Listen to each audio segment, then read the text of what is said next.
ನಮಸ್ಕಾರ ಸ್ನೇಹಿತರೆ, ನರ್ಸಿಂಗ್ ಇನ್ ಕನ್ನಡ ಯೂಟ್ಯೂಬ್ ಚಾನಲ್ಗೆ ಸ್ವಾಗತ. ಓಕೆ, ಏನಪ್ಪ ಅಂತಂದರೆ ವಿಷಯ ಬಂದುಬಿಟ್ಟು ಈಗಾಗಲೇ ಅಂದರೆ 2 ಡೇಸ್ ಹಿಂದೆ ಅಥವಾ ನಿನ್ನೆನೇ ಅನಿಸುತ್ತೆ ಎಕ್ಸಾಮ್ ಪೋಸ್ಟ್ಪೋನ್ ಬಗ್ಗೆ ಭಾಳಷ್ಟು ಹುಡುಗರು ಮಾತಾಡ್ತಿದ್ರು. ಎಕ್ಸಾಮ್ ಏನಾದರೂ ಪೋಸ್ಟ್ಪೋಂಡ್ ಆಗುತ್ತಾ ಅಂತಂದು ಅದ್ರ ಬಗ್ಗೆ ನಿಮ್ಗೆ ಏನಪ್ಪ ಹೇಳಿದ್ದೆ ಅಂತಂದರೆ, ಹುಡುಗರು ಯಾಕಂದರೆ ಮೈಂಡು ಡೈವರ್ಟ್ ಆಗಬಾರ್ದು ಅನ್ನೋ ಒಂದು ಉದ್ದೇಶ ಇಟ್ಕೊಂಡು ಏನಪ್ಪ ಅಂದರೆ ಡೇಟ್ ಎಕ್ಸ್ಟೆಂಡ್ ಆಗೋದು ಬಿಟ್ಟಾಕ್ರಿ, ನಿಮ್ಮ ಪಾಡಿಗೆ ನೀವು ಓದ್ಕೊತ ಇರಿ ಅಂತಂದು ಹೇಳಿದೆ. ಸೊ ಹಂಗಾಗ್ಬಿಟ್ಟು ಇವಾಗ ಕೊನೆಗೆ ಒಂದು ಕ್ಲಾರಿಫಿಕೇಷನ್ ಇವತ್ತು ಬೆಳಗ್ಗೆ ಕೂಡ ಕಾಲ್ ಮಾಡಿದಾಗ ಕೂಡ ಕರೆಕ್ಟ್ ಯಾರು ಕೂಡ ಆನ್ಸರ್ ಮಾಡಲಿಲ್ಲ. ಈವ್ನಿಂಗ್ ಏನಾದರೂ ಅಪ್ಡೇಟ್ ಮಾಡ್ತೀನಿ ಅಂತಂದರೆ ಇವತ್ತು ಕಾಣಿಸ್ತಿದೆ ನೋಡಿರಿ, ಡೇಟು 4/2/2025.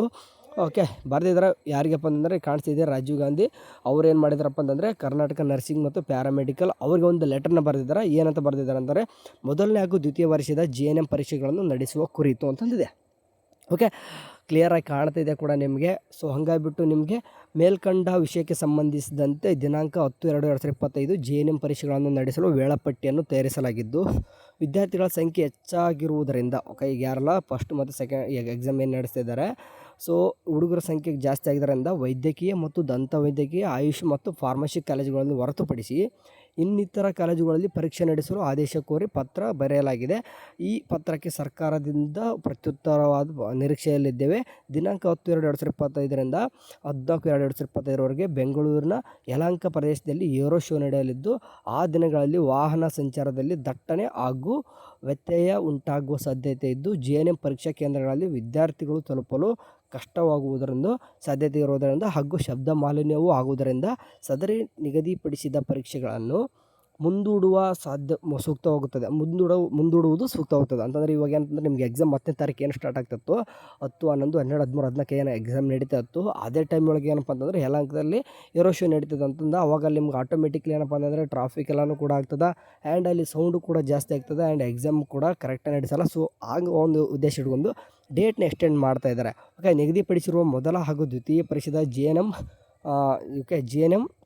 ಪರೀಕ್ಷೆಗಳನ್ನು ಮೇಲೆ ತಿಳಿಸಿರುವ ಕಾರಣಗಳಿಂದ ಸದರಿ ನಿಗದಿಪಡಿಸಿದ ಪರೀಕ್ಷೆಗಳನ್ನು ದಿನಾಂಕ 17 ಅಥವಾ 18ರಿಂದ ಮರು ನಿಗದಿಪಡಿಸುವುದು ಸೂಕ್ತವಾಗಿದ್ದು, ಹಾಗೂ ಈಗಾಗಲೇ ವಿಶ್ವವಿದ್ಯಾಲಯಕ್ಕೆ ನಿಗದಿತ ವಿದ್ಯಾರ್ಥಿಗಳ ದತ್ತಾಂಶವನ್ನು ತಮ್ಮಿಂದ ತಲುಪಿಸಲಾಗಿದೆ.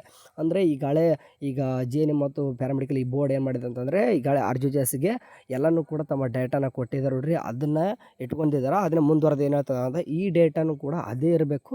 ಈ 4-5 ದಿನದಲ್ಲಿ ಏನು ಅಂದರೆ ಈಗ 14ನೇ ತಾರೀಕು ಅಥವಾ 17-18 ಸ್ಟಾರ್ಟ್ ಮಾಡ್ತೀನಿ ಅಂತ ಹೇಳಿದ್ರೆ ಅಲ್ಲಿವರೆಗೂ ಕೂಡ ಮತ್ತೆ ಎಕ್ಸ್ಟ್ರಾ ಡೇಟಾ ಇಟ್ಕೊಳ್ಳಲ್ಲ. ಇವಾಗ ಏನು ಕೊಟ್ಟಿದ್ದಾರೆ ಅದ್ರ ಅಷ್ಟೇ ಹುಡುಗರದು, ಎಷ್ಟು ಹುಡುಗರು ಇದ್ದಾರೋ ಅಷ್ಟೇ ಹುಡುಗರದು ಅದೇ ಸೇಮ್ ಥರನೇ ಟೈಮ್ ಟೇಬಲ್ ಇರುತ್ತೆ. ಡೇಟ್ ಅಷ್ಟೇ ಎಕ್ಸ್ಟೆಂಡೆಡ್ ಆಗ್ತದೆ, ಸ್ವಲ್ಪ ಡೇಟ್ ಎಕ್ಸ್ಟೆಂಡ್ ಆಗ್ತದೆ.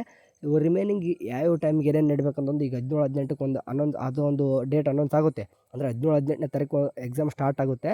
ಅದಕ್ಕಿಂತ ಮುಂಚೆಕ್ಕೆ ಇನ್ನೊಂದು ಟೈಮ್ ಟೇಬಲ್ ಅನೌನ್ಸ್ ಮಾಡ್ತಾರೆ, ಅದು ಅಷ್ಟೇ. ಅಂದರೆ ಈಗ ಮಸ್ತಾಗಿ ಮತ್ತೆ ಏನಾದರೂ ಈಗಾಗಲೇ ಅವರು ರೆಡಿ ಮಾಡ್ಕೊಂಡಿರ್ತಾರೆ ಅಂತಂದರೆ ಕಾಲೇಜು ಅಂದರೆ ಎಕ್ಸಾಮ್ ಸೆಂಟ್ರನ್ನ ಅನೌನ್ಸ್ ಮಾಡೋಕ್ಕೆ ರೆಡಿ ಇಟ್ಕೊಂಡಿರ್ತಾರೆ. ಬಟ್ ಅದಾಗಿ ಕೂಡ ಕೆಲವೊಂದಿಷ್ಟು ಇವರು GNM ಮತ್ತು ನರ್ಸಿಂಗ್ ಪ್ಯಾರಾಮೆಡಿಕಲ್ ಬೋರ್ಡು ಇನ್ನೂ ಕೂಡ ಕೆಲವೊಂದಿಷ್ಟು ಹುಡುಗರನ್ನ ಯಾಡ್ ಮಾಡೋದಾಗಿರ್ಬೋದು, ಈ ರೀತಿಯನ್ನು ಕೂಡ ಮಾಡೋಂಗಿಲ್ಲ. ಓಕೆ, ಇದ್ದಿದ್ದ ಡೇಟನ್ನು ಇಟ್ಕೊಂಡು ಅದರದ್ದೇ ನಡೆಸ್ತಾರೆ ಅವರು. ಓಕೆ, ಇದೆಲ್ಲನೂ ಕೂಡ ಈ ಸರ್ತಿ ಮಾಡಿದ್ದಾರೆ. ರಾಜೀವ್ ಗಾಂಧಿ ಆರೋಗ್ಯ ವಿಜ್ಞಾನಗಳ ವಿಶ್ವವಿದ್ಯಾಲಯ ಕರ್ನಾಟಕ ಅವ್ರಿಗೆ ಕೊಟ್ಟಿರೋ ಕಾರಣ ಸ್ವಲ್ಪ ಆಟೋಮೆಟಿಕ್ಲಿ ಸ್ಟ್ರಿಕ್ಟ್ ನಡೀತದೆ. ಸೊ ಹಂಗಾಗಿ ನೆನ್ಪಿಟ್ಕೋರಿ, ಯಾವುದೇ ರೀತಿಯಾಗಿ ಇವಾಗ ಡೇಟ್ ಅಂತೂ ಎಕ್ಸ್ಟೆಂಡ್ ಆಗಿದೆ. ಓಕೆ, ಅಫಿಷಿಯಲಾಗಿ ಅನೌನ್ಸ್ಮೆಂಟ್ ಆಗುತ್ತೆ, ಅದಕ್ಕಿಂತ ಮುಂಚೆ ತಿಳಿಸಿದ್ದೀನಿ. ಸೊ ಏನಾದರೂ GNMಗೆ ಏನಾದರೂ ಅಪ್ಡೇಟ್ ಬಂತಪ್ಪ ಅಂದರೆ ನಿಮಗೆ ವಾಟ್ಸಪ್ GNM ನರ್ಸಿಂಗ್ ಸ್ಟೂಡೆಂಟ್ ಅಂತ ಮಾಡಿದ್ದೀನಿ, ವಾಟ್ಸಪ್ ಚಾನಲ್ ಹೋಗ್ಬಿಟ್ಟು ಜಾಯ್ನ್ ಆಗಿರಿ. ಅಲ್ಲಿ ನಿಮಗೆಲ್ಲನೂ ಕೂಡ ಕ್ಲಿಯರಾಗಿ GNMದು ಏನಾದರೂ ಒಂದು ಅಪ್ಡೇಟ್ ಬಂದರೆ ತಿಳಿಸ್ತೀನಿ. Okay, thank you for watching. Have a nice day. Bye.